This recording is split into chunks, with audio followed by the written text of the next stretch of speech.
Blake Nestle. This is in regards to the recent story from May 4th of the woman in Canada who was arrested for trying to attract customers to a restaurant wearing a stormtrooper outfit and carrying a fake blaster. Two 911 calls were received by the police of a person wearing a stormtrooper outfit and brandishing a weapon, so the police showed up and ended up tackling her to the ground. Wow, where to even begin with this one? First off, I'm aware Canada just had its worst mass shootings and that law enforcement there is in a heightened state. But come on. You're a Star Wars fan, as am I. You know how ubiquitous the imagery around that work is. So you're telling me none of these officers recognized what was going on here?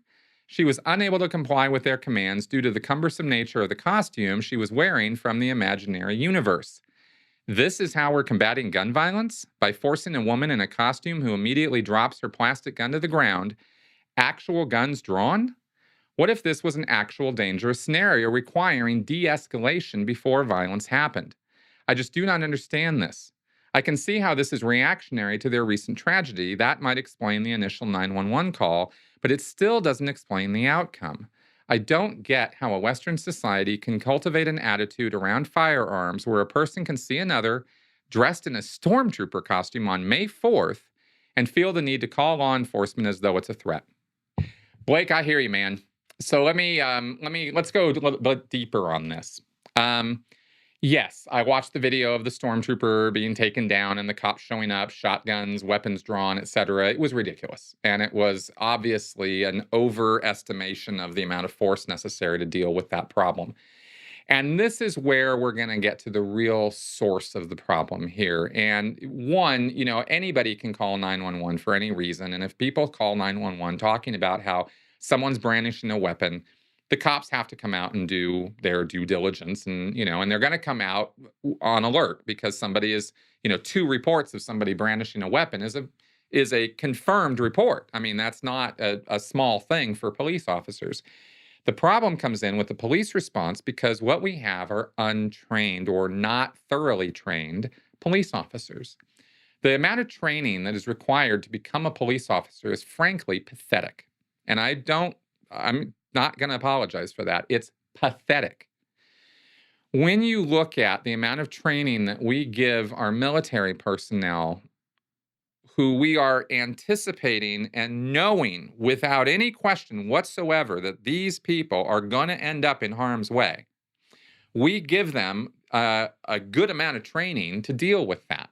Special forces, Green Berets, Rangers, these guys, right? I mean, the guys who really we know they're going to get in the thick of it, and they better know what they're doing if they're going to come home. But more importantly, they better know what they're doing if they're going to get the job done. Coming home is secondary to getting the job done.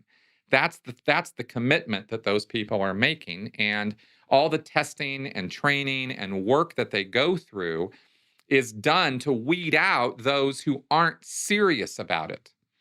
Because it's not about, like, for example, if you listen to people who are former Navy SEALs talk about BUDS training or talk about, the work they have to do, that's the training isn't the thing. It's the job that counts. It's what you're trying to do.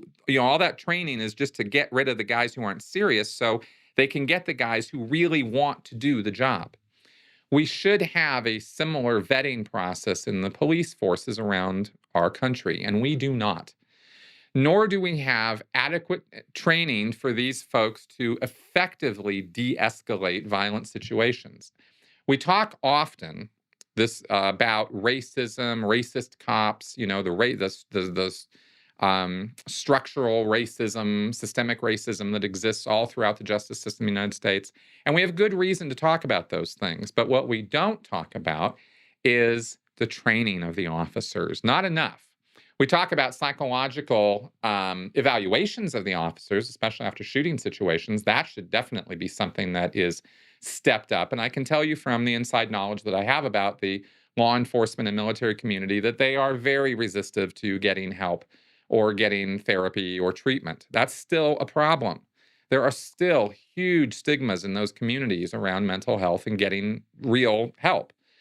So that's a problem because, de-escalation is a psychological issue, not a force issue.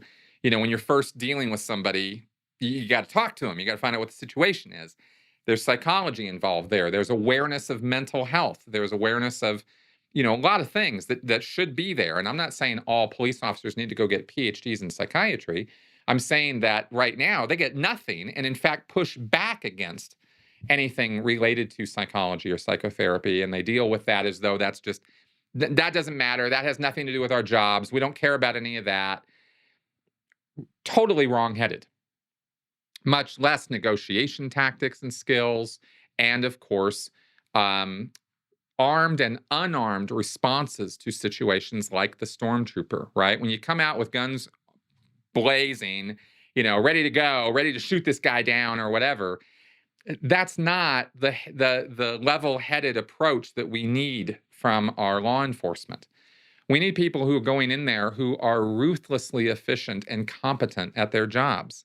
And very, very few police officers actually meet that criteria, or that standard, I guess I should say. And and I know I'm unfairly bashing very competent people at their jobs. I'm not talking about those guys. The people who are actually doing their job right, good. They lucked into it somehow because not one police force in the United States is adequately trained to deal with the situations that law enforcement is expected to deal with on a daily basis. Okay, I've said that enough times. I'm positive I've made that point.